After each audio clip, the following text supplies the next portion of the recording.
ప్రపంచంలో, ఈ దేశంలో ట్రంప్ మీద మోడీనే ఒక్క మాట మాట్లాడలేదు ఇప్పటివరకు. ఊళ్ళో బజార్లో కూర్చున్నాడు ఎవరైనా తిట్టుకోవచ్చు, ట్రంప్ని తిట్టవచ్చు, మోడీని తిట్టవచ్చు, జెలెన్స్కీని తిట్టవచ్చు, పుతిన్ తిట్టవచ్చు, జిన్పింగ్ని తిట్టవచ్చు. ఊళ్ళో ఓడ బజార్లో పడి కూర్చున్నాడు, అడబడి కట్టుకొని తిరిగేటోడు. కానీ ముఖ్యమంత్రి గుండి సోయిండాలి కదా, నా పరిధి ఏంది, నేనేంది, నేను మాట్లాడితే ఏమనుకుంటారు ప్రజలు.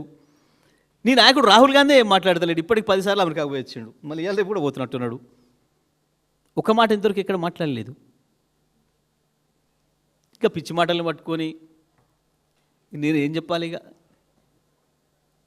వాళ్ళు దేశాన్ని నడిపేటోళ్ళే మాట్లాడే స్థితిలో లేని విషయాలను పట్టుకొని మీకు ట్రంప్ ఇబ్బందులు పెడుతున్నాడు కాబట్టి మీరు అందరికి రండి మా కాడికి. ఉన్నోడే పిక్కపోతున్నాడు. ఈడికి వచ్చిన సంస్థలే పీక్కొని పోయినాయి.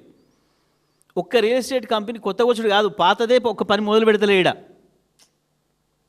హైదరాబాద్లో ఒక్కటి ఏదైనా హైరైజ్ బిల్డింగ్ ప్రారంభంగా చూసిరా మీరు మధ్యకాలంలో ఎక్కడన్నా?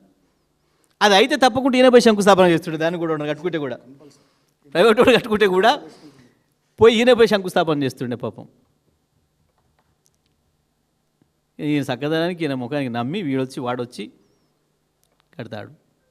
అదే గురువు ముచ్చట ఆయన కూడా మళ్ళీ ఇవాళ కూడా మాట్లాడేట్టుంది. గురువు నేను శంకుస్థాపన చేసిన హైదరాబాద్కు. అది ఏమనాలి వీళ్ళని అందరినీ? మన దేశాలనే ఇట్లా మాట్లాడిన వాళ్ళకి చట్టాలు లేవు తీసుకుపోయి లోపడేయడానికి.